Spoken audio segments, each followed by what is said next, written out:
नाजरीन, सबा न्यूज़ में आबिद अली अराई आपकी खिदमत में हाजिर है।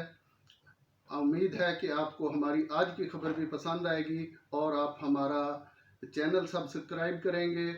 आज की खबर जो है वो मियां नवाज शरीफ की अदालत आलिया यानी इस्लामाबाद हाई कोर्ट से राब्ते से मुतल्लिक है, जिसमें जैसे साबिक वज़ीर आज़म मियां मोहम्मद नवाज शरीफ को तोशाखाना रेफरेंस का सामना करना पड़ रहा है।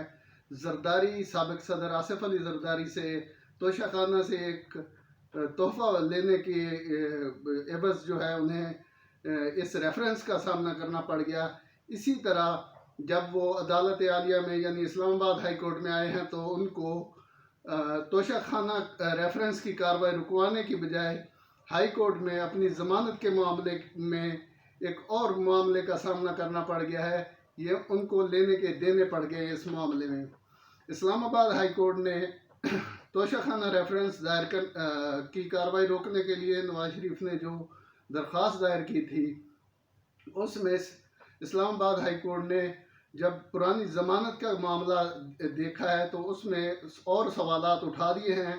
उस पहली समात का जो तहरीरी हुक्मनामा इस्लामाबाद हाई कोर्ट ने जारी किया है, उसका मुकम्मल मतन हम आपको बताने जा रहे हैं। ये 3 सफ़ात पर मुश्तमिल हुक्मनामा इस्लामाबाद हाई कोर्ट के चीफ जस्टिस अतहर मिनल्लाह और जस्टिस आमिर फारूक ने जारी किया है।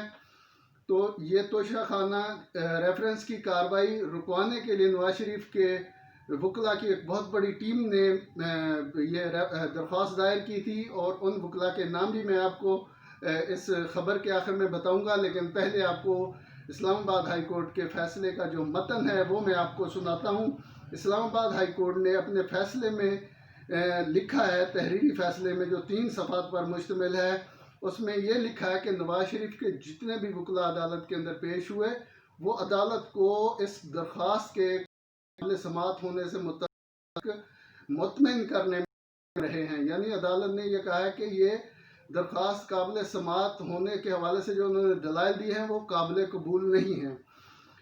के पैराग्राफ नंबर 1 में अदालत ने लिखा है कि एहतसाब अदालत की तरफ से मुल्ज़म नवाज शरीफ को रेफरेंस नंबर 1/2019 में सज़ा सुनाई गई थी, यानी पनामा केस वाला जो रेफरेंस था उसमें सज़ा सुनाई गई थी। वो सज़ा एक मखसूस वक्त के लिए इस बुनियाद पर मुअत्तल की गई थी क्योंकि अदालत में पंजाब हुकूमत की तरफ से एक मेडिकल बोर्ड तश्कील दिया गया था, जिसने ये रिपोर्ट दी थी कि नवाज शरीफ की तबीयत जो है वो इंतहाई नासाज है।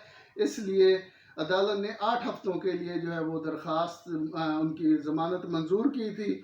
तो इसी बुनियाद पे अदालत ने उनकी सज़ा मुअत्तल की थी, आर्जी तौर पे मुअत्तल की थी। अदालत ने फैसले में लिखा है, ये देखा गया है कि अदालत दरख्वास्त गुजार नवाज शरीफ का अदालत ने नवाज शरीफ का जो नाम है वो ECL से निकालने का हुक्म नहीं दिया था। पैराग्राफ नंबर 2 में अदालत लिखती है कि अदालती सवालात के जवाब में नवाज शरीफ के वकला जो इसके तोशाखाना रेफरेंस रुकवाने की दरख्वास्त पर पेश हुए, वो उन्होंने बताया है कि नवाज शरीफ का नाम वफाकी काबीना ने ECL से निकाला था। अदालत ने लिखा है कि वफाकी हुकूमत और ना ही नैब ने इस हवाले से नवाज शरीफ की सज़ा मुअत्तली के बाद के अमल के हवाले से हमें बताया है। अदालत को ये भी नहीं बताया गया कि नवाज शरीफ का नाम ECL से निकाला जा रहा है।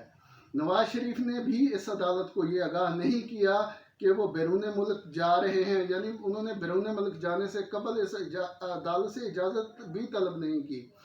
अदालत ने फैसले में ये भी लिखा है कि अगर तिबी बुनियादों पर मुअत्तल की गई सज़ाएँ हुकूमत पंजाब ने इजाफा नहीं किया तो फिर दरख्वास्त गुजार नवाज शरीफ को इस अदालत के सामने सरेंडर करना चाहिए था, या मजाज अदालत के सामने सूबाई हुकूमत के इंतज़ामी जो हुक्म था, यानी उनकी सज़ा मुअत्तली में इजाफा नहीं किया गया था, तो उस आर्डर को नवाज शरीफ मकामी अदालत में या मुतल्लिका मजाज अदालत में चैलेंज करते। अदालत ने लिखा है कि आईन पाकिस्तान के आर्टिकल 199 के तहत इस अदालत के पास इस नौयत के मुकदमा सुनने का इख्तियार मौजूद है। नवाज शरीफ को अगर कोई रिलीफ क्लेम करना है, इस मौके पर अगर कोई रिलीफ लेना है तो उसे हमें ये मुतमिन करना पड़ेगा कि वो साफ़ और शफाफ हाथों के साथ, क्लीन हैंड्स का लफ्ज़ इस्तेमाल किया, कि साथ उसने अदालत का जो दायरा इख्तियार है वो शफाफ हाथों के साथ इस्तेमाल किया है।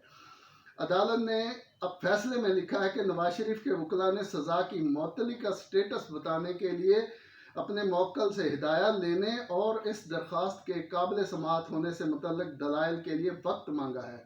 अदालत ने नवाज शरीफ के वकला की ये इस्तदा मंजूर की है और केस की समाअत जो है 20 अगस्त 2 रोज़ बाद तक मुलतवी की है। तो देखना ये है कि अब अदालत इस केस को समाअत के लिए मंजूर करती है या नहीं। ये वो फैसला है अदालत आलिया का, वो फैसला है जो तोशा खाना रेफरेंस की कार्रवाई रुकवाने के लिए नवाज शरीफ की दरख्वास्त पर पहली समाअत का हुक्मनामा जारी किया गया है। उम्मीद है कि आपको इस फैसले के मंदरजात पसंद आएंगे और आप हमें अपने फीडबैक से भी ज़रूर आगाह करेंगे। अल्लाह हम सब का हामी नासिर हो।